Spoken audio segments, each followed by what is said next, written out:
Olá, bem-vindos ao Direito à Esquerda, o podcast dos advogados e juristas de Lisboa do Partido Comunista Português. Eu sou o Luís Nunes e connosco hoje tenho Fausto Leite, advogado e especialista em Direito do Trabalho, e Arménio Carlos, secretário-geral da CGTP Intersindical de 2012 a 2020 e também especialista em Direito do Trabalho por outras vias. Obrigado a ambos por terem aceitado o nosso convite para uma conversa dedicada ao mote O Direito do Trabalho na Era dos Colaboradores. E dizemos na era dos colaboradores, não apenas pela realidade objetiva que confronta muitos trabalhadores hoje em dia, especialmente os mais jovens, também não apenas pela nova língua que tem vindo a ser introduzida no mundo do trabalho, que substitui trabalhadores por colaboradores, precariedade por flexibilidade, despedimentos e reestruturações, mas especificamente na era dos colaboradores, dizemos agora com base legal, visto que durante a pandemia foi publicado um decreto do Presidente da República, o decreto 51-U de 2020, e uma resolução da Assembleia da República, a resolução 83-A de 2020, que ambas referiam que, para efeitos do combate à pandemia, e cito, podem ser mobilizados pelas autoridades públicas competentes quaisquer colaboradores de entidades públicas, privadas, do setor social, cooperativo, independentemente do respectivo tipo de vínculo. E, portanto, eu pergunto, Fausto, se ainda faz sentido falar em direito do trabalho como um ramo específico do direito, com regras próprias, com uma axiologia específica, ou se a força da realidade capitalista não nos condena a regressar ao regime da prestação de serviços do direito civil. De maneira nenhuma. Ao contrário, o direito do trabalho sempre teve um papel importantíssimo, não é? Na defesa, na promoção e defesa dos direitos dos trabalhadores. Desde o final, enfim, do século XIX, do século XX, em Portugal, na Europa, com a Organização Internacional do Trabalho, com o Direito Internacional do Trabalho, não é? Embora tenhamos tido aqui um período negro, não é? A partir dos anos 30, 40, durante o fascismo, felizmente depois do 25 de Abril, renasceu com força e mantém-se. No essencial, não é o Covid ou a guerra na Ucrânia que irão diminuir a importância do direito do trabalho. Pelo contrário, importa reforçá-lo, atualizá-lo e, sobretudo, e aqui é que é de facto a falha, enfim, preocupante, é aplicá-lo, fiscalizar o incumprimento e penalizar a sua violação. Infelizmente, a Autoridade das Condições de Trabalho, embora reconheça a limitação de meios, não tem desempenhado o papel que deveria desempenhar na sua aplicação e na repressão, das infrações laborais. Mas isso não legitima o incumprimento. Infelizmente, a precariedade aumentou nos últimos anos. Não é? Houve o caso da escravatura no Alentejo, não é? Que de algum modo alertou também o poder para a gravidade da situação. Mas infelizmente, não tem sido eficaz o combate à precarização, sobretudo em determinados setores de pequenas e médias empresas, é o caso da restauração. Não é? Nós podemos constatar isso diariamente, que são normalmente jovens, homens e mulheres, não é? Que andam sempre a rodar, não é? E sem cumprimento, sem respeito pelas normas que garantem a segurança, não é? E o respeito, não é? pelos seus direitos. Não é? Infelizmente, nós tenho números, mas poderão não estar atualizados, não é? Mas são muitas centenas de milhares de trabalhadores precários que, de facto, não beneficiam das galerias e dos direitos que deveriam gozar. Não é? É uma realidade. Ora, isso obriga à denúncia e à exigência, não é, de uma intervenção mais eficaz das autoridades. É o que eu tenho para dizer sobre isso. Arménio, esta questão para mim de que, de facto, o direito do trabalho tem uma dimensão de proteção e de promoção dos direitos dos trabalhadores, mas que é violentado de diversas formas, mas esses incumprimentos passam incólumes por inação, nomeadamente da ACT, como o Fausto aqui nos disse, mas também, eu diria, até na tua perspectiva que tiveste enquanto secretário-geral da CGTP, se existe algum desconhecimento da parte dos trabalhadores no seu geral, dos direitos que têm à luz da lei, dos instrumentos coletivos de trabalho, e que forma é que pode haver para colmatar quer a inação das entidades públicas, quer alguma passividade da parte dos trabalhadores. Antes de mais, agradecer o convite. Nós entendemos que o direito de trabalho é um princípio civilizacional que, ao longo dos últimos anos, tem sido sistematicamente atacado.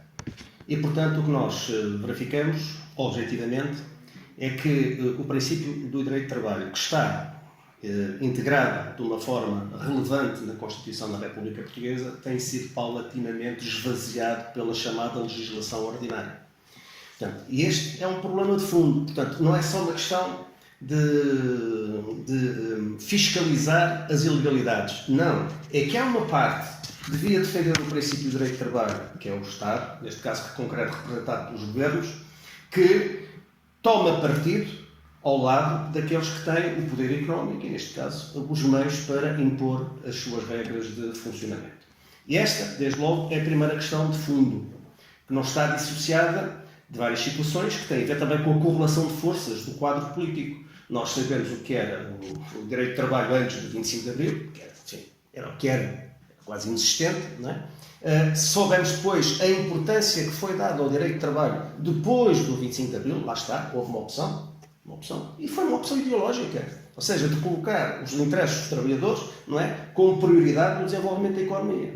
E depois, a partir de determinada altura, houve sucessivos ataques pela via da revisão da legislação de trabalho, não é, que tiveram, digamos, um dos seus momentos exponenciais mais graves com o Código de Trabalho de 2003, que depois foi sucessivamente sendo revisto, quer por governos do PSD, quer por governos do PS, e nunca para melhorar, independentemente de todas as estatísticas confirmarem que, em relação à precariedade, em relação à contratação coletiva, tudo o que tinha sido introduzido, não é, estava a causar não só problemas no seio dos trabalhadores, neste caso concreto, um empobrecimento generalizado, como estava a acentuar as desigualdades. E, portanto, nós temos aqui um problema de fundo, que é a vontade política em colocar o princípio do direito de trabalho como uma referência do desenvolvimento do próprio país.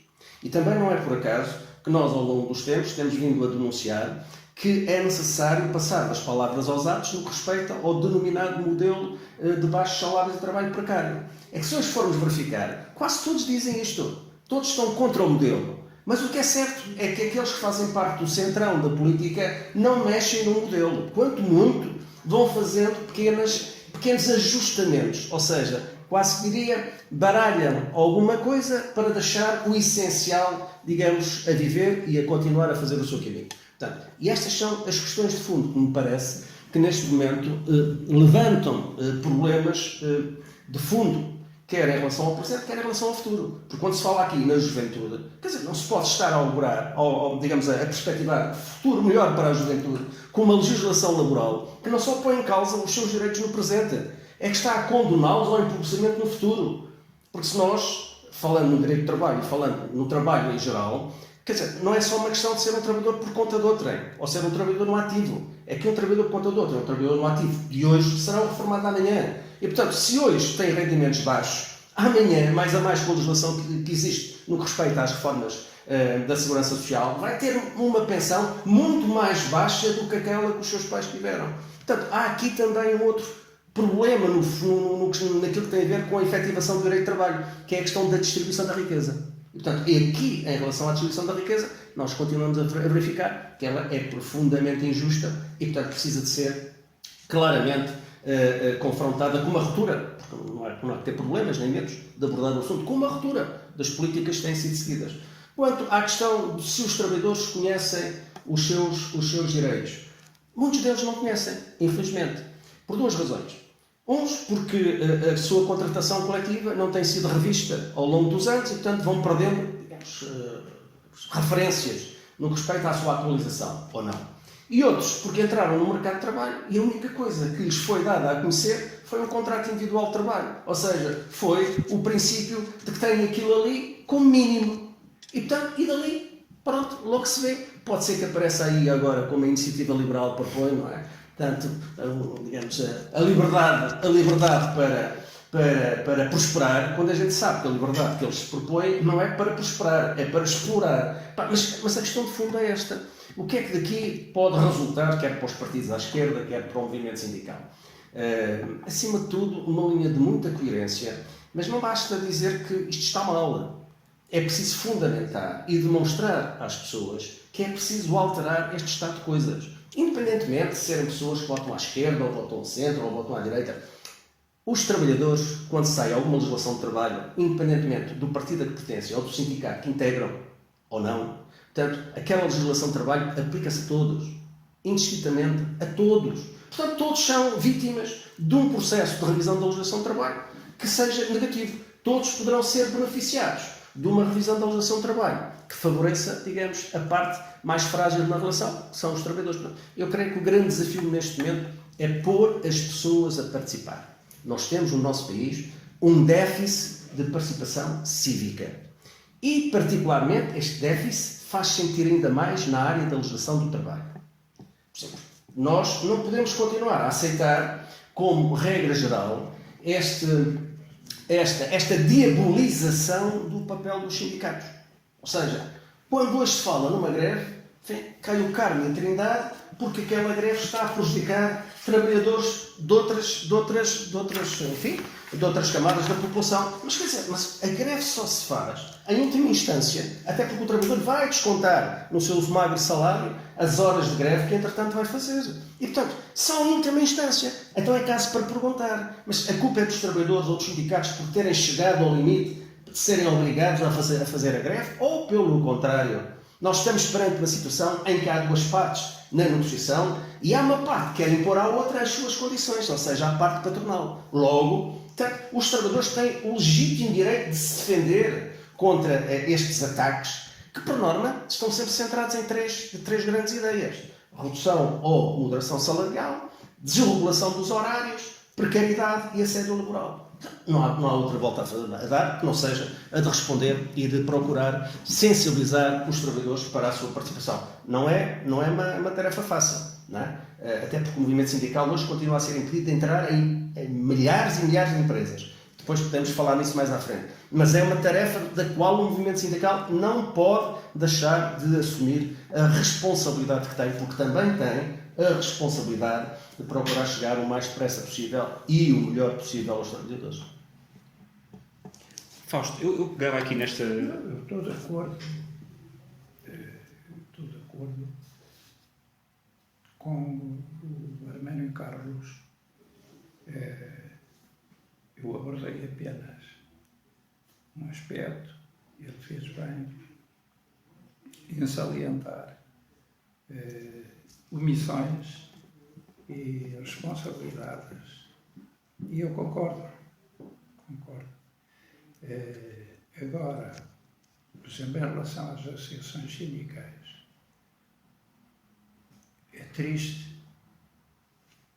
Eu, que quando regressei a Moçambique, em 74, fui logo trabalhar para um sindicato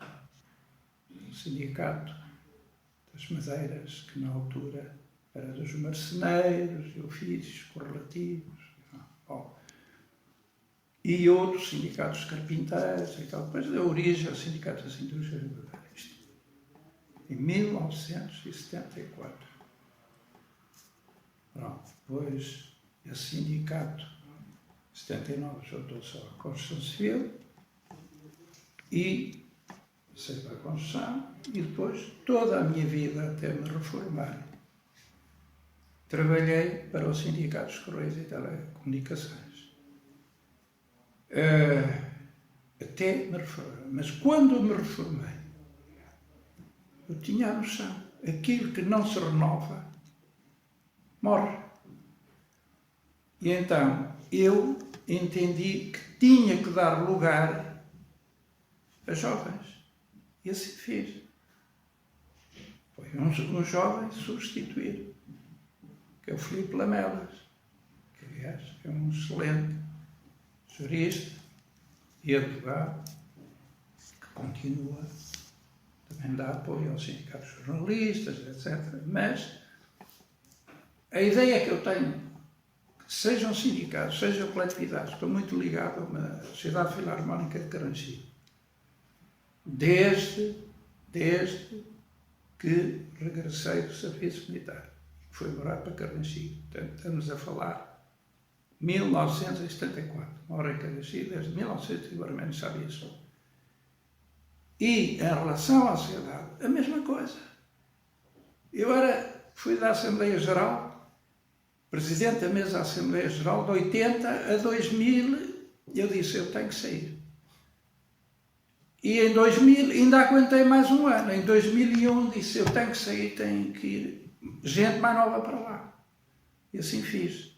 Felizmente continua, e agora com força, a Sociedade Filarmónica. Promoveu a homenagem ao cantor Guilherme, Carlos Guilherme, que é extraordinário. Foi um espetáculo lindíssimo no Auditório Rui de Carvalho. Isto só para dizer que não tem havido a renovação que seria necessário no mundo sindical. E eu vejo com muita tristeza o que se passa com o meu, entre aspas, sindicato, que é dos Correios e Telecomunicações. Desde que fui para lá, são os mesmos. É o Vitor Narciso, é o Oliveira, as mesmas pessoas. E depois aquilo a definhar. Até ao nível de funcionários, mas já morreu e tal, quer dizer, vê-se o definhamento desse e de muitas outras associações que o Arménio conhece isso melhor que eu. E de qualquer coletividade, qualquer associação. E, portanto, é muito, muito importante essa renovação. E não tem havido. E daí a fragilidade. Portanto, porque é essencial. Nesse combate é essencial que haja jovens formados e preparados para pugnar e lutar pela efetivação do direito do trabalho. É muitíssimo importante. Aqui sempre foi assim. E sempre foi assim. Eu nasci no meio onde São João da Madeira e Oliveira da Semeja, no meio de calçado. O meu pai estava ligado aos sapatos, ao calçado, a nascer de calçado. Eu próprio fui muitas vezes numa fábrica buscar materiais. O meu pai era assim uma espécie de trabalhador independente e o meu tio. E então, eu próprio liguei-me a um movimento ainda jovem, estamos a falar de 15 anos, que era a Juventude Operária Católica. E nós organizámos-nos para criar um sindicato em São João da Madeira, na altura. E já tinha havido lutas lá, de trabalhadores, nos anos 40. Portanto,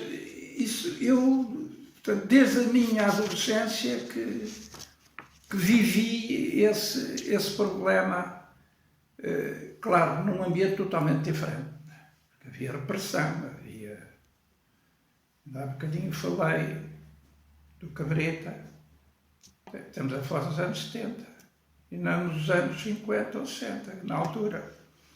E, de facto, havia repressão, havia controle, as associações, de facto, não eram livres, não é? Eram perseguidas pela PIDE. Não é? E depois, 25 de Abril, realmente a situação melhorou, mas, como o Arménio disse, eu penso que não houve a renovação necessária.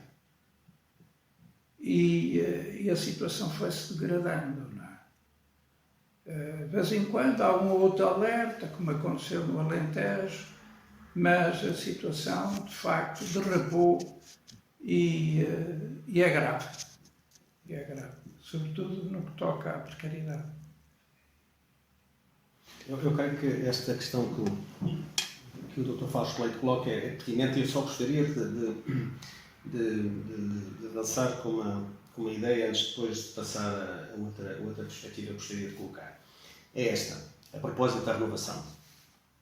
Eu creio que nós pertencemos, eu e o Dr. Fausto Leite, a gerações, somos diferentes, temos alguma diferença de idade, pouquinha, mas temos alguma diferença de idade. Gerações privilegiadas.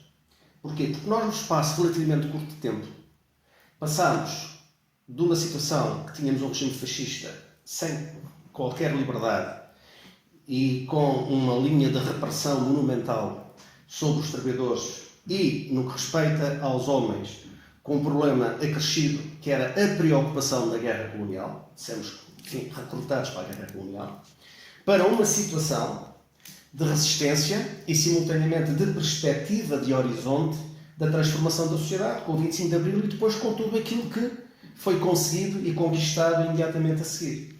E aqui acho que é justíssimo, dizer que o movimento sindical foi muito beneficiado por um conjunto significativo de jovens juristas, onde estava o Dr. Fausto Leite, que deram um contributo indispensável para que os sindicatos ganhassem uma capacidade de intervenção e, sobretudo, de suporte de argumentação técnico-jurídica, que foi muito importante, quer para defender os interesses dos trabalhadores, quer para criar uma tese, ou criar várias teses da importância do direito do trabalho, incluindo nos tribunais. Aliás, hoje, esse é outro dos déficits que nós temos, que é a interpretação jurídica, enfim, magistrados e juízes, relativamente ao direito do trabalho e aos trabalhadores, que se foi perdendo ao longo dos anos pela tal falta de renovação no que respeita à transmissão daquilo que são os elementos essenciais do direito de trabalho. Arménio, deixa-me só interromper-te e perguntar-te se sentes que houve algum desligamento da parte dos juristas em geral para com o movimento sindical e para com os problemas dos trabalhadores, e de que forma é que tu perspectivas isso e que evolução futura terá, nomeadamente atendendo a que nós, em particular nós do subsetor dos advogados e juristas de Lisboa, ouvimos muitos colegas, inclusive não comunistas, a queixarem-se das condições de trabalho que enfrentam, especialmente os mais jovens, nas grandes sociedades, de horários completamente desregulados, cargas de trabalho impossíveis de gerir, salários muito baixos para o nível de qualificação e de exigência, dificuldades de progressão na carreira.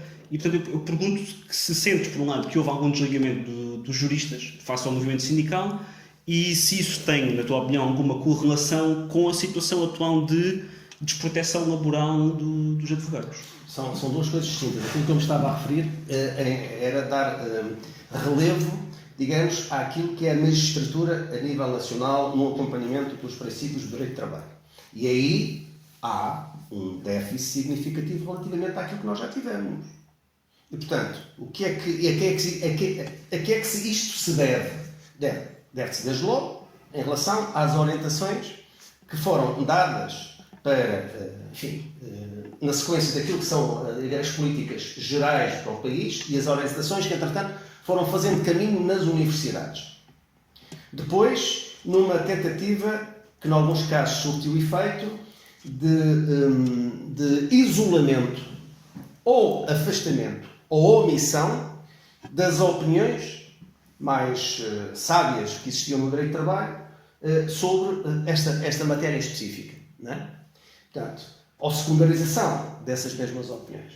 E depois, é claro, e depois no próprio sistema de ensino, na forma como se faz os estágios e assim sucessivamente. Portanto, creio que há aqui um problema. Portanto, nós não vamos mais longe. Nós temos o exemplo do período da Troika, não é? Onde o Tribunal Constitucional, embora com vozes contra, não é? Muitas das vezes considerou constitucional, a pretexto de uma situação especial, aquilo que era inconstitucional do ponto de vista das medidas que estavam a ser tomadas. Aqui está. Ou seja, não foi os interesses do país ou do princípio do direito a salvaguardar aquilo que era a posição nacional. Foi a posição nacional a sujeitar-se às imposições internacionais no respeito ao plano económico. Portanto, e esta é uma parte que não pode, na minha opinião, deixar de ser considerada. A outra, te referias, tem a ver com as questões da precariedade. Pois, mas isto é aquilo que neste momento, infelizmente, se passa um pouco por todo o país. Que é que hoje, praticamente, não há nenhuma área profissional onde não vigore a precariedade, como regra. Ou quase como regra.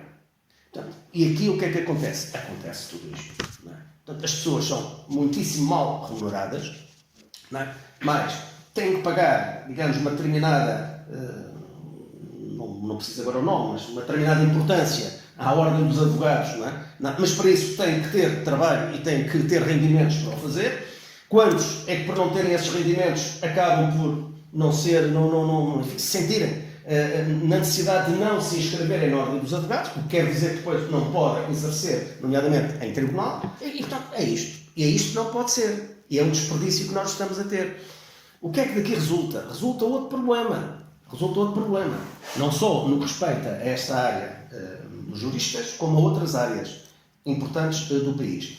É que o país, se hoje já é periférico devido à sua situação geográfica, relativamente à Europa, cada vez se está a tornar mais periférico, porque estando a investir na formação dos jovens, estes ao não encontrarem alternativas em Portugal que correspondam às suas expectativas, saem do país, vão trabalhar para o estrangeiro e os outros países com mais poder económico e financeiro e com outro poder político dentro da União Europeia vão rentabilizar aquilo que é o nosso investimento. Ou seja, é um investimento, digamos, feito pelo país, feito pelos portugueses, que é desperdiçado e que vai ser rentabilizado por outros no estrangeiro, que, aliás, duplamente. Em primeiro lugar, porque não precisam de investir tanto na formação, porque têm lá e podem escolher, sejam portugueses, espanhóis ou outros, podem escolher os melhores e depois, por outro lado, ainda podem rentabilizar. Não é? Porque se esses jovens, enfim, encontrarem a estabilidade profissional que lhes permita depois assegurar a sua estabilidade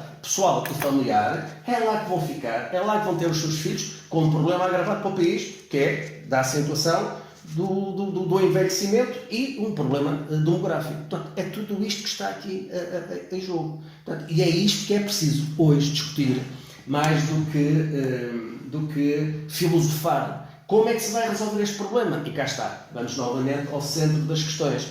Isto tem a ver com opções políticas, em primeiro lugar. Tem a ver com distribuição da riqueza, em segundo lugar. Tem a ver com a valorização das qualificações, das profissões e das competências, em terceiro lugar. E depois tem a ver com as condições de trabalho que são, digamos, disponibilizadas para as pessoas se sentirem bem e cá continuarem para terem a sua vida organizada e já agora para serem felizes, enfim, no país onde nasceram e onde trabalham. É tão simples como isto. Agora, o que é que falta? Falta vontade política das maiorias. Eu queria dizer isto. Já que se falou em tribunais, em juízes, eu tive na sexta-feira, no Centro de Estudos Sénios, onde fiz uma conferência. Éramos 4. Foi logo às 10 horas. Está bem que eram aspectos mais técnicos, que era o processo laboral. Mas eu fiquei surpreendido. Estive a falar cerca de meia hora. E era tudo online. Eu até pensei que fosse presencial. E só juízes, magistrados. Portanto, não havia auditores que são estagiários. E não houve uma única pergunta. E no orador seguinte, que é José Eduardo Sapateiro, que é o subdiretor, meu amigo, era amigo da Beja, a mesma coisa, nem uma única pergunta. E eram mais de 100 a nível do país. Magistrados e procuradores. Magistrados do Ministério Público e juízes. Nenhuma pergunta. A única pergunta foi de uma pessoa que lá está, que tem um livro também, que é o Alcides Martins, sobre o Código de Processo de Trabalho, mas não fizeram uma única pergunta.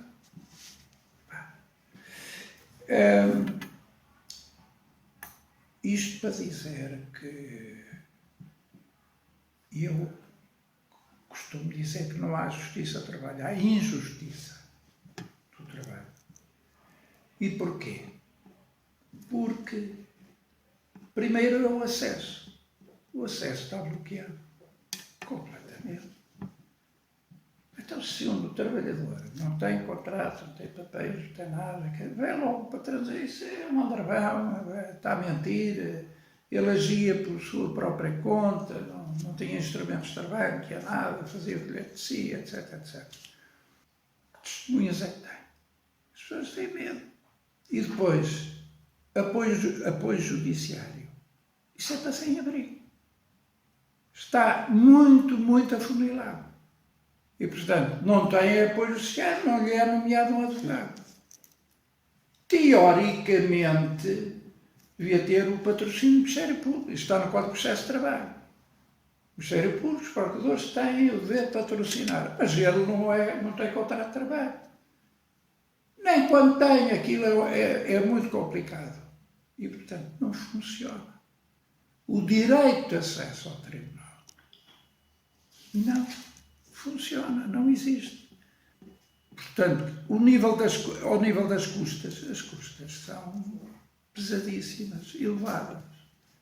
Portanto, não há apoio judiciário, custas elevadas. E, portanto, houve um definhamento e uma diminuição. De longa no andamento dos processos, não é? Porque, quer dizer, o trabalhador ser despedido ou se não tem um contrato de trabalho não pode propriamente, muitas vezes, tolerar um processo que se pode prolongar durante anos e anos à espera de receber aquilo que... E não é só isso, é que não há garantia de receber. Exatamente. E depois, como não descontou, não tem direito ao subsídio de desemprego. Ele precisa de trabalhar para sobreviver. É uma situação, fica sem acesso ao tribunal e sem acesso ao subsídio de desemprego. É uma situação dramática. Portanto, a única alternativa que ele procura é tentar arranjar para lá outro emprego precário. Não é? Mas eu estava a dizer, isto é o problema do acesso. Agora, como, aliás, nas notas falava a distinção entre contrato de trabalho e contrato de prestação de serviços. Pronto.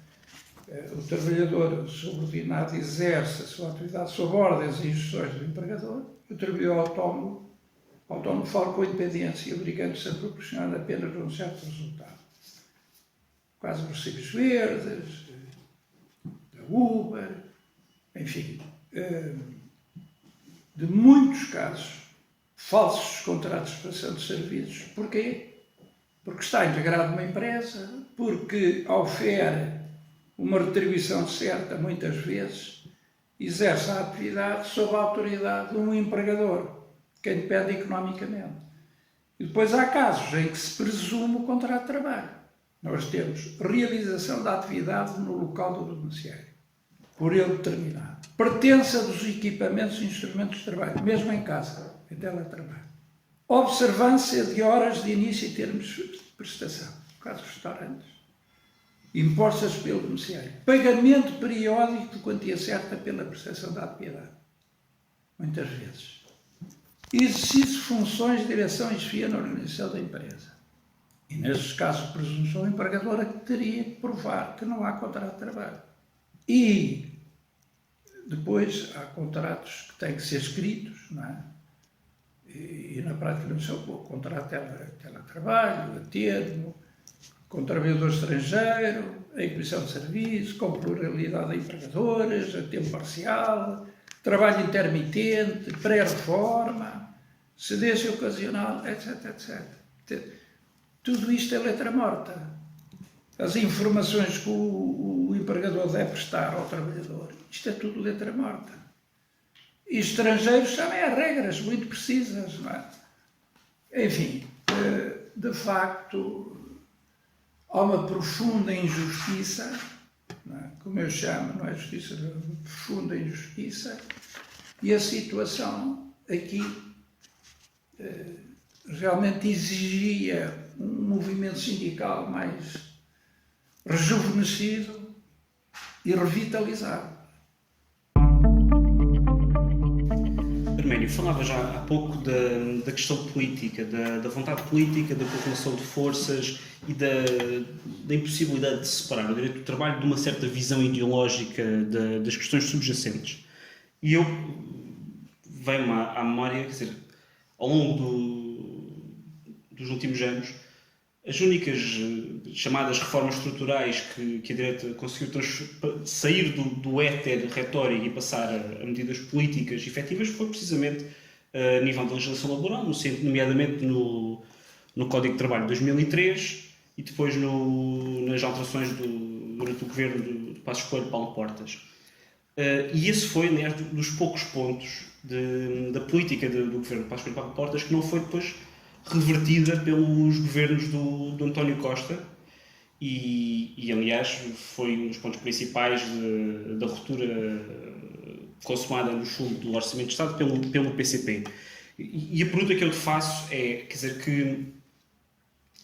que interpretação retiras desta linha ideológica de constante desregulação do direito do trabalho? Justamente porque é justificada sempre com a ideia de que é necessário reduzir os custos unitários do trabalho para o país progredir. Afinal de contas, temos ou não temos salários muito elevados? Eu creio que as estatísticas não deixam dúvidas, não é?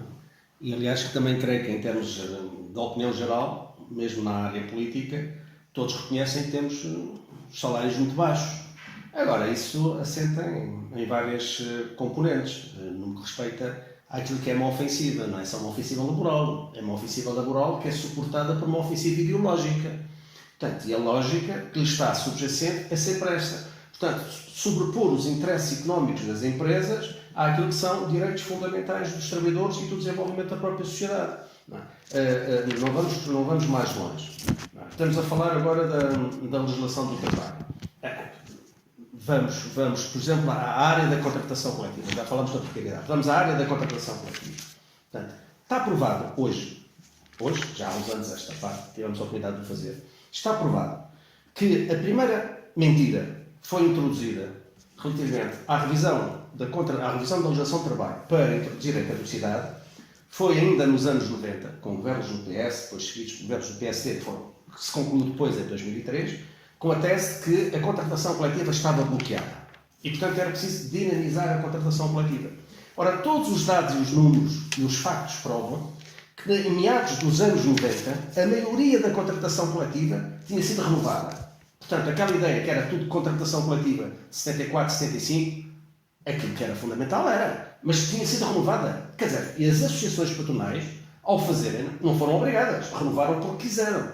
E havia, é verdade, uma minoria, algumas convenções estavam bloqueadas. Bem, mas o que nós tínhamos em meados dos anos 90 do século passado era mais de 2 milhões, num universo de 2 milhões e 750 mil trabalhadores abrangidos pela contratação coletiva e pela sucessiva renovação. Com a introdução do Código de Trabalho, as coisas nunca mais melhoraram, pelo contrário, só pioraram. E para que fique aqui um exemplo concreto, o ano passado, 2021, apenas viram renovada a sua contratação coletiva 641 mil trabalhadores no universo de trabalhadores de ponta de outra de 4 milhões. O que quer dizer que aqueles viram, por contratação coletiva, atualizados os seus salários. Todos os outros ou foi por iniciativa patronal, ou não vieram atualizados os seus salários. Aqui está a tal diferença que nos leva a dizer, e é o próprio governo que agora reconheceu, até no documento que apresentou, não é? De que o peso dos salários no produto interno bruto, que em 2009, antes, portanto, da Troika, em 2009 era de 47,7%, em 2019, já depois da chamada geringonça, ainda estava nos 45,3%. Portanto, isto dá uma dimensão de como é que isto funciona. Porque se não houver, é questão da precariedade que baixa os salários, é verdade. Mas se não houver dinamização da contratação coletiva e renovação da contratação coletiva no que respeita à atualização anual dos salários, leva a que grande parte dos trabalhadores não vejam os salários atualizados e depois sejam hoje confrontados com uma coisa que nós já denunciávamos há 5 ou 6 ou 7 anos, não é? É que a atualização do salário mínimo nacional está a absorver as grelhas imediatamente superiores de todos os outros salários. E, portanto, neste momento não há nenhuma valorização para o profissional, né, para a sua carreira. Ganham quase todos a mesma coisa. Né? Portanto, este é um problema. Mas é um problema que não está dissociado de um outro, da ofensiva que é mais global. É que esta ofensiva é contra os trabalhadores e é contra os sindicatos. Porque quando se introduz a norma da caducidade, está-se ali a dar, digamos, uma facada, é o termo, uma facada ao princípio do tratamento mais favorável. Porque o que a lei dizia anteriormente, não é que a prevalência da lei sobre a contratação coletiva para impedir retrocesso e garantir mínimos. Era um ponto. E depois dizia outra. Prevalência da contratação coletiva sobre a lei para avanços sociais. Ou seja, a lei estabelecia os mínimos, a contratação coletiva não podia estar abaixo dos mínimos da lei, mas podia melhorar os direitos dos trabalhadores acima da lei. E só essa é a razão porque existem sindicatos. Não é? O que é que eles introduziram no Código de Trabalho? Não é? E que nunca foi mexido. É que os IRCTs podem conter normas menos favoráveis, não é, do que a lei, que já estabelece o mínimo. Então, mas os sindicatos existem para negociar contratos coletivos que dispõem de normas piores do que aquelas que estão estabelecidas como mínimos na lei geral. Não podem. Mas isto é um ataque aos sindicatos. Mas não é só por aqui. É que eles depois vão mais longe. Não é? É que eles visam também a descredibilização dos sindicatos. Tenho outro exemplo. Agora, recentemente, o Governo anunciou que qualquer uma das partes, patrões, associações patronais, organizações sindicais, podem solicitar a assistência, aliás, a arbitragem necessária para evitar a caducidade. É que dá a ideia que estão os dois no mesmo patamar. E não estão. Então, quer dizer, mas o sindicato, quando assina um contrato coletivo, a seguir vai denunciá-lo, não é? Dizer que aquele não presta e tem que ser melhorado. Ou seja, que aquele tem normas que não correspondem àquilo que são os seus desejos e precisa de ser renovado. Não. Quer dizer, o sindicato não vai solicitar, mais a mais neste quadro político que vivemos, uma arbitragem necessária quando sabe que os patrões lhe querem tirar direitos. Portanto, o que o sindicato vai exigir é a renovação da contratação coletiva para melhorar salários. Ora, aquilo que está aqui é precisamente a inversão de todo o processo. Ou seja, um sindicato, e há sindicatos, e isto é bom que se diga, há sindicatos que estabelecem nas normas, aliás, estabelecem normas inferiores na contratação coletiva àquilo que está na lei geral, que estabelece os mínimos. Aliás, há sindicatos do UGT que têm este processo. Aliás, eles são os defensores também de que se deve dar a possibilidade aos sindicatos de solicitarem a caducidade das convenções coletivas. Aliás, até há um outro exemplo que já agora eu gostaria de dar aqui. Não é? Aqui nos sindicatos bancários, Solídias, agora mudou o nome, não é? É o proprietário, é a entidade patronal nos Chamos. Portanto, o sindicato Solídias da UGT, não é, apresentou a denúncia do contrato solicitando a caducidade da convenção que tinha sido celebrada entre os Chamos com a entidade patronal, sindicatos seguros, dos bancários, com os sindicatos representativos dos trabalhadores. Isto é o que dizemos. Mas para dizer o quê? E para além. Porque é que se fala aqui na ofensiva contra os trabalhadores e contra os sindicatos? É porque isto depois tem uma outra lógica. Portanto, A precariedade é generalizada. Pronto. Ponto 1. Contra os sindicatos e contra os trabalhadores. Ponto 2. A caducidade continua a ser, digamos, um cotão que está sobre a cabeça dos trabalhadores e dos sindicatos. Ponto 3. A liberdade sindical. Não há liberdade sindical. Em todas as suas componentes. Porque nós temos milhares e milhares e milhares de empresas onde é proibida a entrada dos dirigentes sindicais. Então, não é? Isto levanta uma outra questão. É a questão da representatividade. E tivemos também recentemente uma grande cadeia de supermercados que se descobriu que tinha nos seus critérios de avaliação os trabalhadores não serem sindicalizados. Pois, mas isso já não é novo. Isso já é velho. Isso já é velho, porque eles de vez em quando vão lá ao baú das coisas velhas e depois apresentam-nas como novas. Não, mas a questão depois aqui tem a ver com outra também, que é a representatividade. Dizem eles, os sindicatos estão a perder influência e estão a perder representatividade. É verdade, já tivemos mais, os sindicatos já tiveram mais, é verdade. Há um conjunto de problemas, a questão da precariedade, das alterações dos métodos produtivos, digamos, a redução do número de trabalhadores na indústria e a substituição pelos serviços, pelo terciário, etc. Tudo isso, também a generalização dos recibos verdes, enfim, tudo isso está associado. Isso é verdade. Segundo lugar, mas sendo verdade, há aqui um outro problema. Então, mas como é que os sindicatos podem sindicalizar se estão impedidos de entrar dentro das empresas? Expliquem-me. Ninguém consegue explicar. E, portanto, isto leva a que nós possamos questionar, digamos, este ou qualquer outro governo, assim como as confederações patronais, numa outra perspectiva como o fizemos aqui há 3 anos. Não é? E conseguimos obrigar o governo do Partido Socialista e o Primeiro-Ministro António Costa a dar uma orientação à Direção-Geral das Relações de Trabalho do Ministério do Trabalho, numa formulação que fomos nós que propusemos e eles aceitaram, em que dizia que, e foi precisamente anunciado no dia em que eu deixei de ser Secretário-Geral, foi a minha última intervenção no Congresso, em que as empresas, os sindicatos, independentemente de terem delegados sindicais ou sindicalizados em qualquer empresa, não podiam ser impedidos de entrar nessas empresas. Podiam entrar nessas empresas. Isso foi uma posição assumida politicamente pela Direção-Geral das Relações de Trabalho, que é uma direção, não é, geral do governo. Portanto, foi uma orientação política. Bem, o que é certo é que isso até hoje nunca se concretizou. Então nós dizemos, portanto, temos a precariedade, temos o problema da caducidade das colaborações coletivas, não é? E temos o impedimento da entrada dos sindicatos nos locais de trabalho. Então, como é que se pode falar no diálogo social? Como é que se pode falar na negociação? É que não basta dizer que o diálogo social é muito importante e que as confederações sindicais ou os sindicatos são muito importantes na concertação. Sim, mas os mesmos que dizem isso na concertação ou a nível governamental são os mesmos que depois dão cobertura a que os patrões impeçam a entrada dos sindicatos nas empresas. Então, isto levanta um outro problema. E qual é o problema? É muito simples. É que não há um verdadeiro diálogo social porque o diálogo social nega a negociação.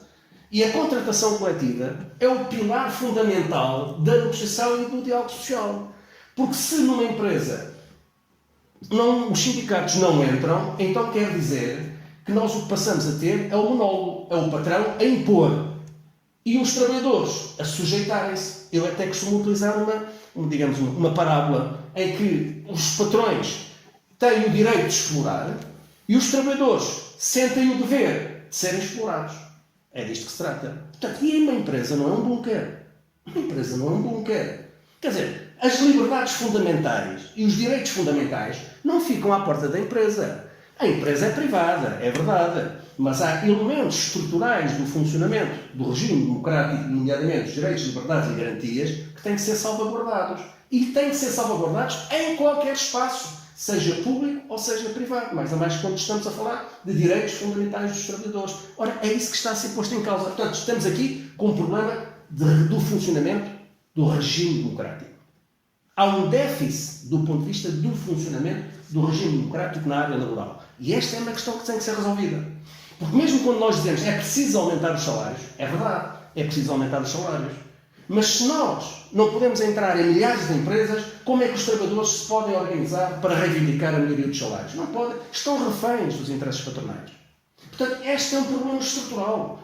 Tem que se melhorar os salários, tem que se melhorar as condições de vida, tem que se melhorar, digamos, a regulamentação dos horários, mas, acima de tudo, tem que ser garantido aos trabalhadores o direito, não só de se sindicalizar, se o entenderem, mas, acima de tudo, o direito de indicarem os seus representantes para negociar com a entidade patronal e para defender os seus interesses e direitos. Esta é a questão de fundo. E, meus amigos, esta é uma questão estrutural. E isto não pode passar sem ser tratado. Porque quando se fala de liberdade sindical, não é só o direito que eu tenho de manifestar a minha opinião, mas eu posso fazer aqui fora. Eu tenho o direito de ir votar, estou a cumprir um direito cívico, vou votar, voto onde eu quiser. Mas eu, como trabalhador na minha empresa, eu não posso pronunciar sob pena de correr riscos de ser penalizado e, sobretudo, perseguido. Mais a mais, porque depois também não posso ser defendido, porque não tem lá a organização sindical. Portanto, é uma questão de fundo.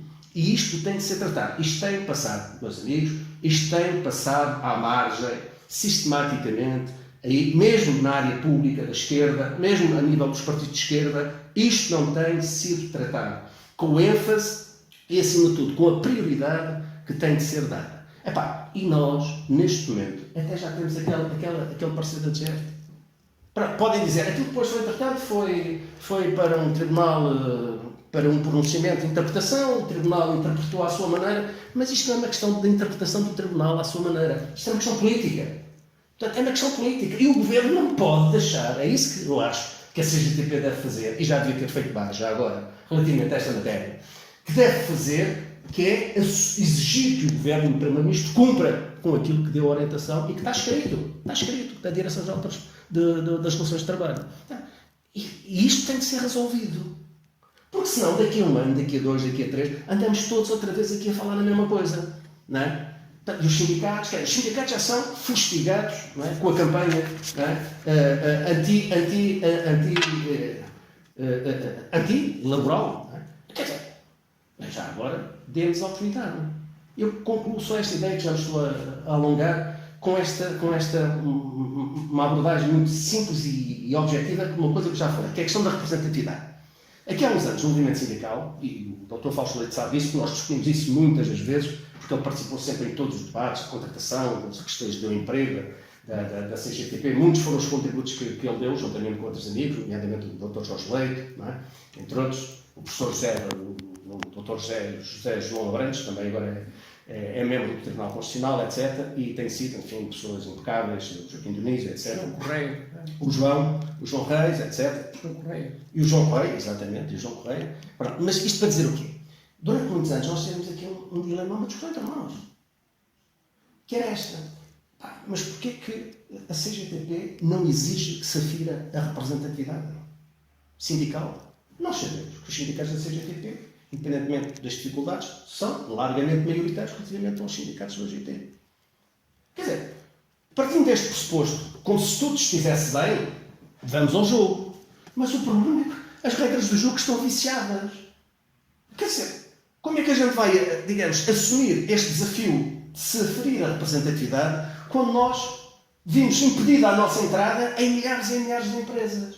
Então, a representatividade, digamos, essa aferição ia ser feita de uma forma democrática, correta, onde nós tivéssemos a oportunidade não só de esclarecer, de ouvir, mas também de acompanhar e fiscalizar, ou pelo contrário, éramos capazes de ser confrontados e com uma manobra de bastidores, onde, enfim, os patrões, recorrendo a alguns dos seus aliados, até inventavam, para que depois, entretanto, se fosse dado ali uma golpada. Cá está. Querem aferir a representatividade? Este é outro dos desafios que se deve colocar ao governo. Querem aferir a representatividade? Muito bem. Então, não impeçam os sindicatos de entrar nas empresas. E quero dizer que este é um dos maiores, o Fausto há bocado falava na renovação. Este deve ser dos maiores desafios que o movimento sindical tem, não é?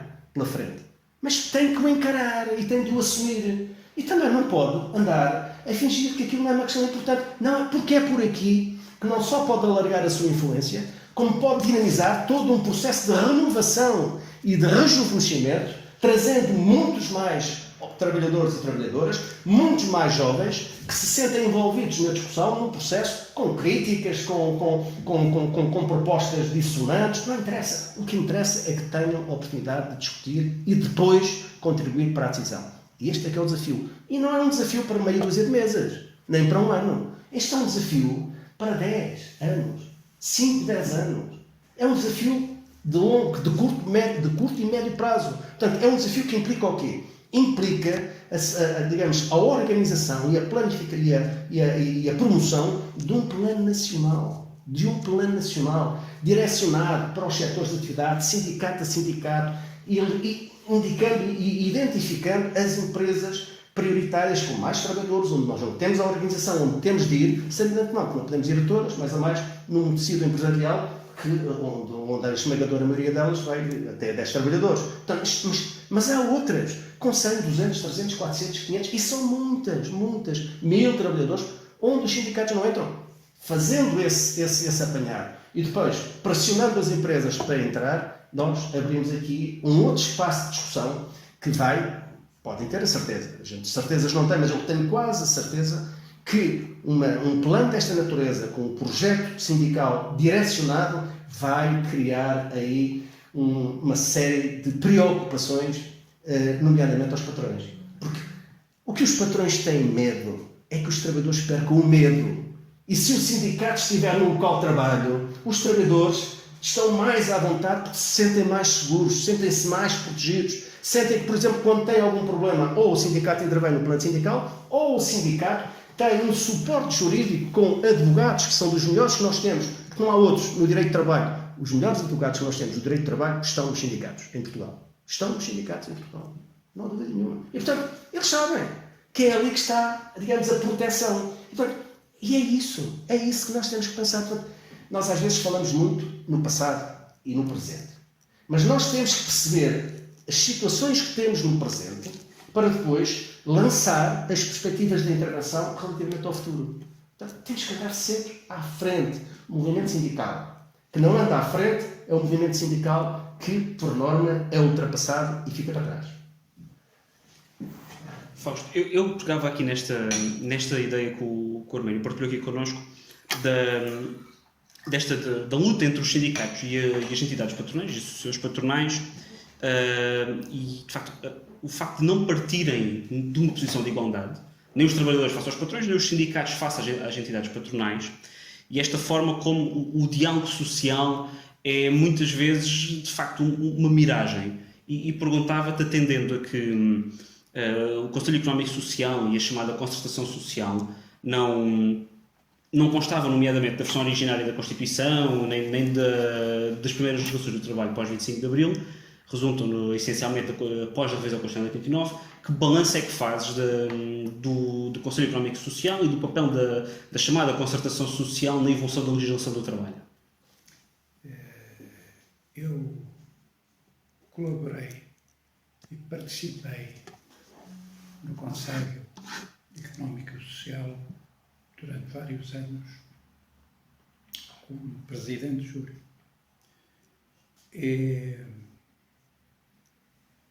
E tenho acompanhado, e o balanço é negativo. Quer dizer, Desculpa, Fausto. Presidente de júri relativamente à questão dos serviços mínimos. dos serviços mínimos. Exatamente. Indicado pelos sindicatos. Exatamente. Serviços mínimos da greve. E onde participaram, enfim, professores catedráticos, Júlio, aquele do Porto. Júlio Gomes. Júlio Gomes, exatamente. Que agora faz parte do Tribunal, do Supremo Tribunal de Justiça. Exatamente. Do Supremo Tribunal de Justiça. Conselheiro. Cheguei lá várias vezes a Santa Apolónia. E outras pessoas conhecidas, não é? Aquilo que eu faço é um papel muito limitado. E, aliás, o Arménio, com certeza, que estará em melhores condições do que eu para formular um juízo correto mas eu penso que muito fraquito. É a ideia que eu tenho do papel do Conselho Económico e Social. E em que sentido é que sentes que a influência não só do Conselho Económico e Social e da Concertação Social, mas também do papel dos sindicatos e da mentalidade dos trabalhadores na evolução da legislação do trabalho? Não, elas, a nível do Conselho Económico e Social, aí o papel é muito limitado, muito limitado.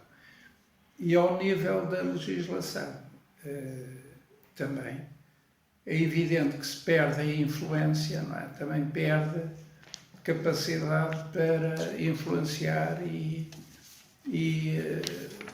contribuir para uma melhoria que não existe, não é? Ela, pelo contrário, infelizmente, tem-se deteriorado e tem piorado. O Arménio já referiu várias alterações negativas, não é? E a verdade é que o Conselho Económico e Social não consegue e mantém-se, não é? Nomeadamente no que concerne à contratação coletiva, não é?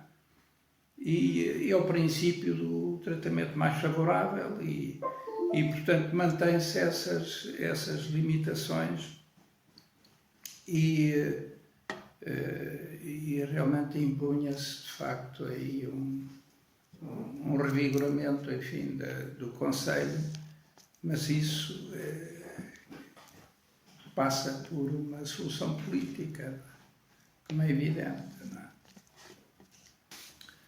Impõe-se a valorização do trabalho, não é? E a valorização e dignificação do trabalho. É o que se impõe, não é? E o Arménio já tocou aí diversos pontos, não é?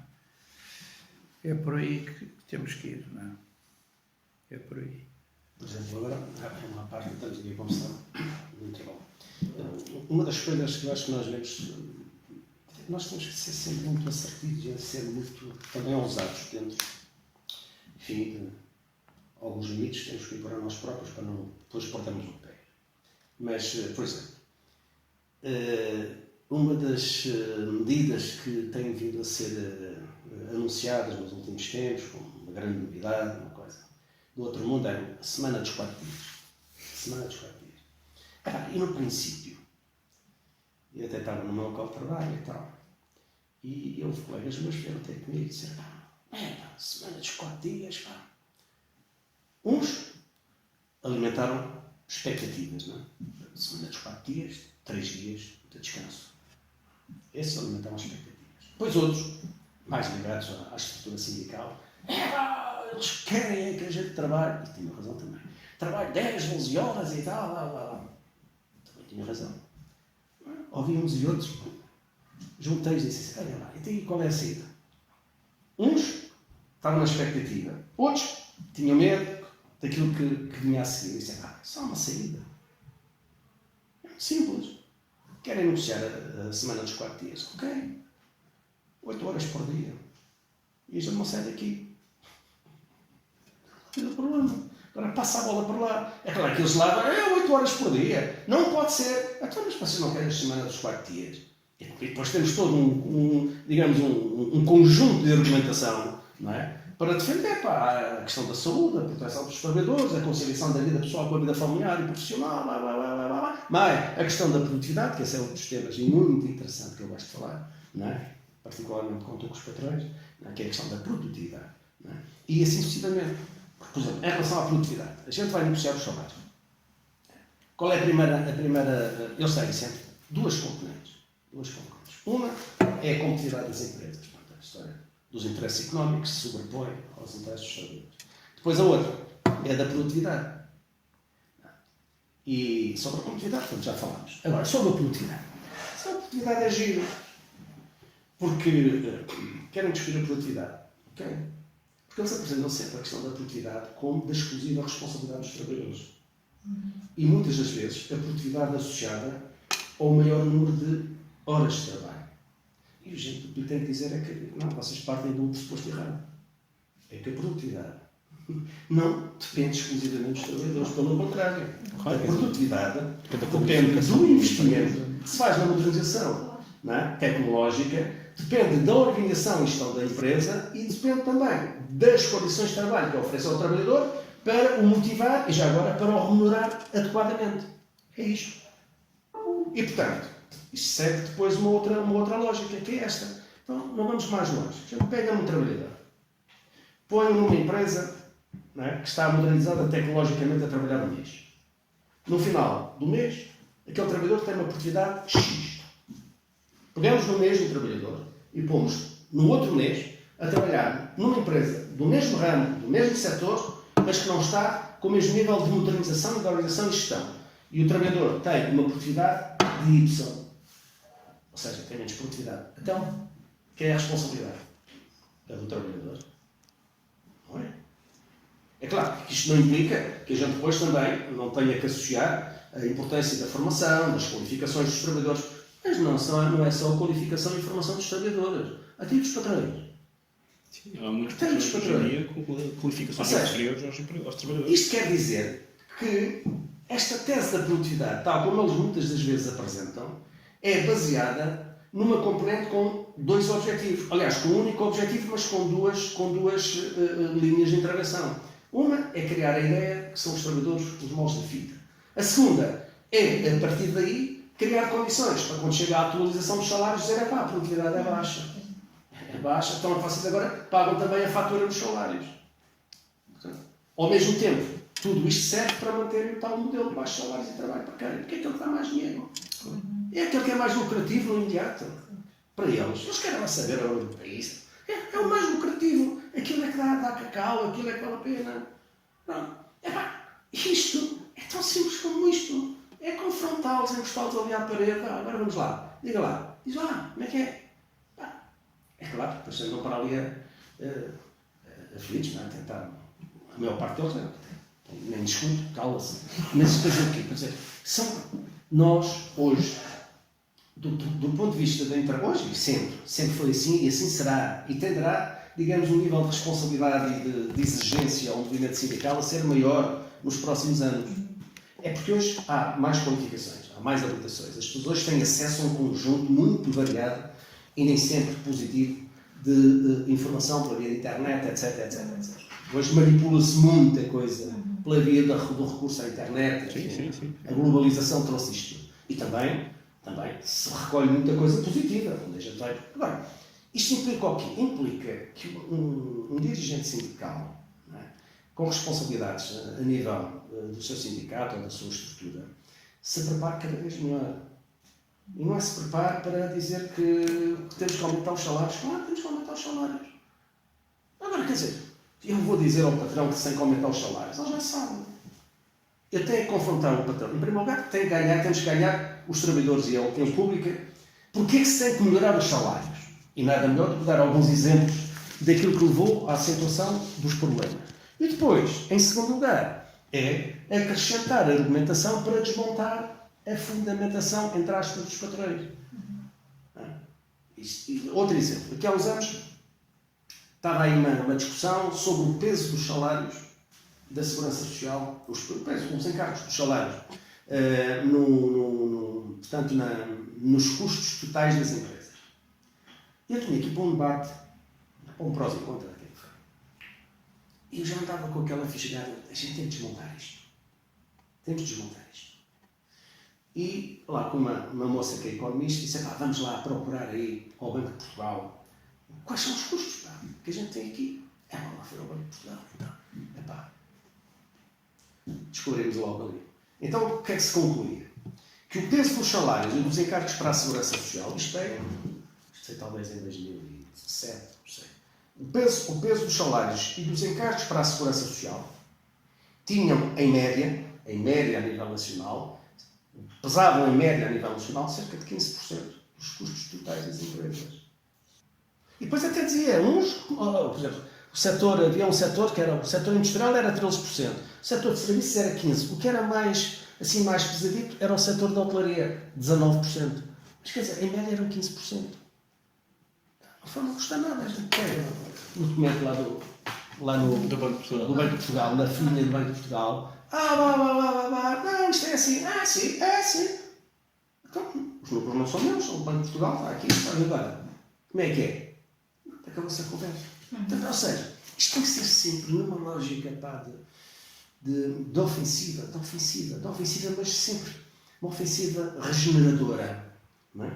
Em que a gente, porque às vezes fala-se eles às vezes falam muito, não é? Já acabou a luta de classes. E a gente diz, ela nunca teve tão visível como agora. E é verdade. Não é? Mas os mesmos que dizem que acabou a luta de classes são os mesmos que não abdicam de defender a sua classe. E por isso fazem estas alterações todas à legislação de trabalho, digamos, proporcionam os salários, desregulam os horários. Então isto é o quê? Isto é um confronto de classe. Eles estão a puxar para a classe deles, não é? Explorando a nossa classe. Então, e acabou a luta de classes? Acabou. E com esta perspectiva de um futuro melhor para todos os trabalhadores, damos por terminado este nosso episódio. Fausto Leite e Herménio Carlos, muito obrigado por terem aceitado o nosso convite e pelo contributo que aqui nos deram. Esperamos poder voltar a contar com vocês numa próxima ocasião. Obrigado pelo convite. Obrigado. E assim chegamos ao final deste episódio do Direito à Esquerda, o podcast dos advogados e juristas de Lisboa e do Partido Comunista Português.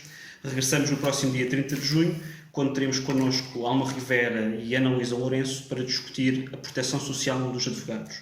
Até lá, sigam-nos no Spotify, no YouTube e nas redes sociais. Subscrevam, deixem gosto e partilhem. Até à próxima. Avante!